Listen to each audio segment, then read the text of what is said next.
Hey everybody, this is Tammy from Your Naked Journey out here in beautiful Green Cove Springs, Florida, by the water, of course.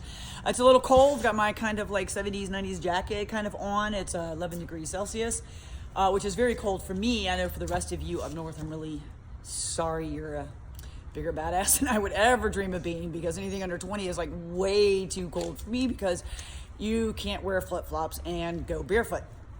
I'm not sure the whole point of not doing either is. However, I thought it would take a minute. Got to go to a meeting here in a second to talk to you about some more slaying dragons. Those things that we've been talking about, the things that are in your head, the belief systems that you have, the thoughts that you have. And so I was on Facebook just a minute ago. My friend posted something about relationships. I thought it was kind of pretty appropriate for me right now. So I thought I would just kind of touch on it. Relationships are interesting. So I was, as most of you know, if you don't know, I was married for 28 years, in a relationship with my ex for 30 years. Got in a relationship with him at 19, was married at 21, started having babies at 22. 10 and a half months later, I'm pretty sure that was the time frame. And so after I got divorced, entered into this dating world, so I don't even know what that means. And I've been in a relationship kind of on and off for a couple years. So one of, my dragons that I kind of have to work through, that I have worked through, that I'm still working through, because obviously this is a journey, is roles in relationships. So I have always taken care of myself. I pay my bills. I own everything, always have.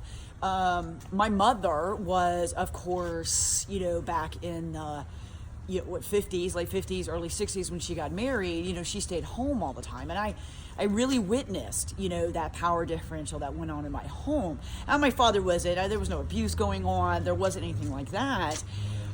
But you always knew who was in control. You always knew who had the last word.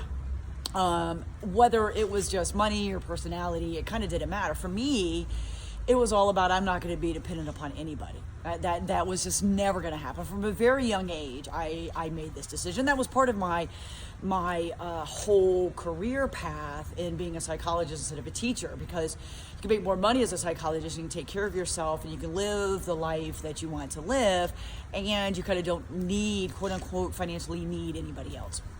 So this has been a big thing. This has been a big thing for me. So I have 3 daughters who I all raised exactly the same way. Set yourself up in life so that you're never dependent on anybody else, that you can take care of you.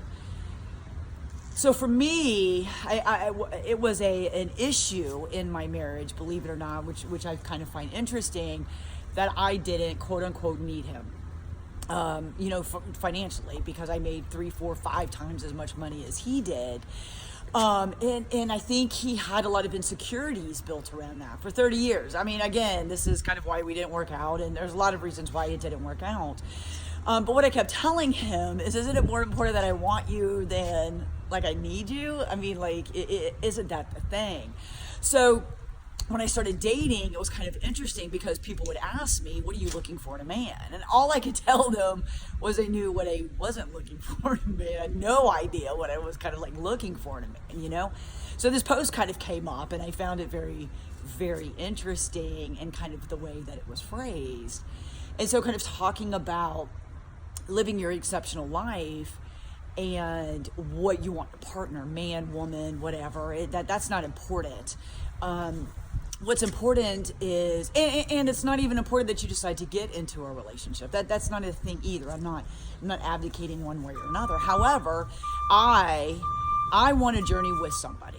That's important for me. That's a part of my life changing. It's part of my mission. That's part of my passion. I want to journey with somebody. I want to share my life with somebody. That's just who I am. I don't know if built that way. I just was married for too long. I have no idea.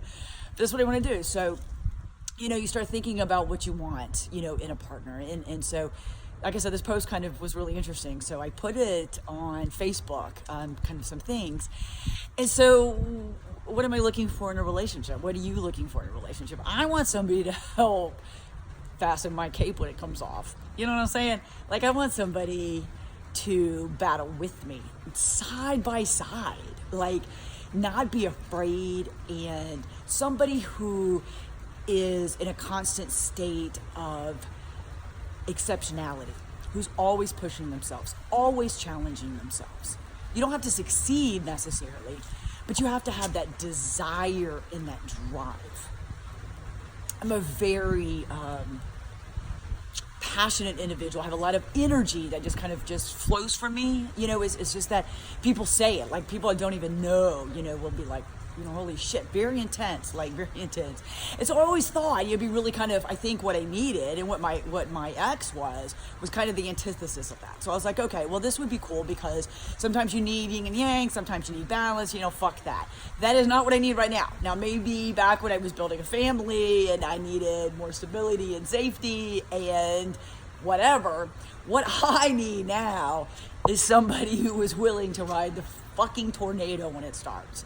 You know what I'm saying? Who isn't afraid of it, who doesn't shy away from it.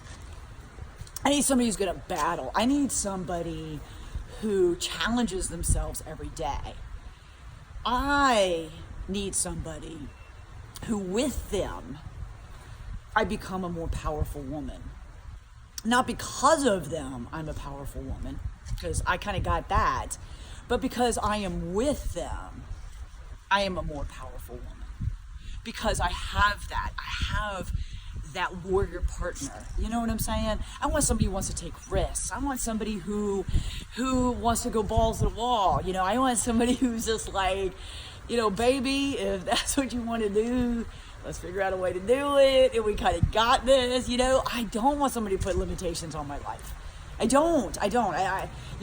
That's just where I am right now. And to live my exceptional journey, my extraordinary life, I need a warrior partner, and so I really like this whole idea of having a partner who constantly challenges themselves. Now, you don't have to be like me. I mean, that's kind of like scary. Two people like us together, sometimes flames are just like way freaking too high. I'm not saying that.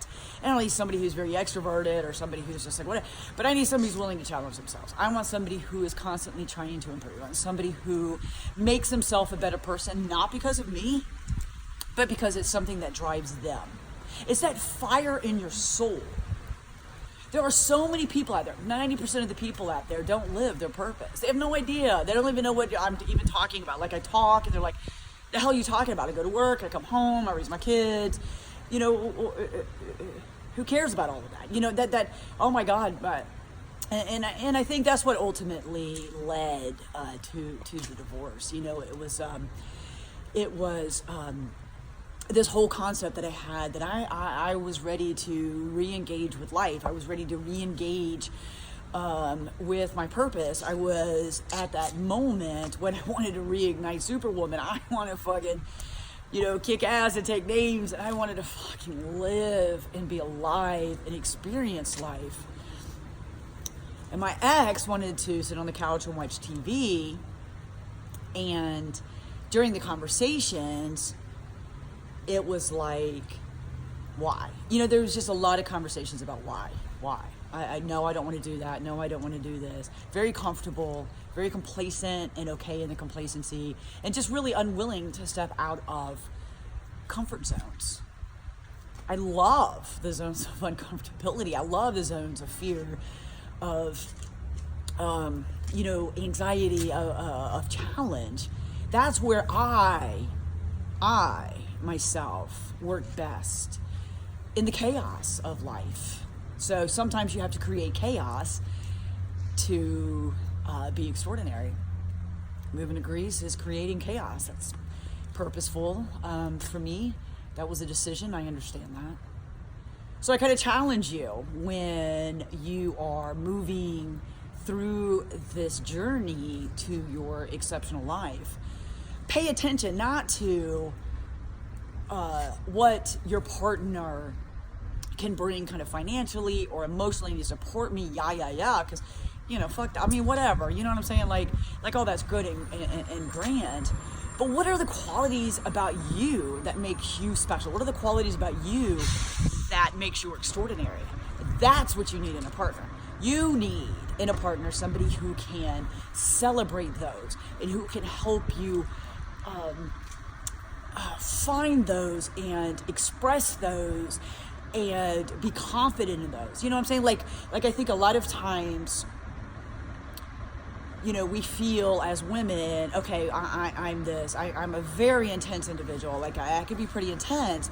And so a lot of times I feel like I have this need to water that down, you know, because people get really intimidated and, you know, is it always appropriate and whatever, you know? And so I need somebody that's behind me that's like, baby, just go for it. You know, like, hey, I'm here. I got your back. You know, let's do this side by side. You know, let's explore this together. You want to do what? Are you fucking kidding me? Okay, cool. You know, let's go. That's what I need in a partner. So look at what you need in a partner. Know yourself, know your journey, crystallize your vision, know your passions, and then find somebody that helps fuel that flame that will get you to living your extraordinary life. Talk to you later. Bye.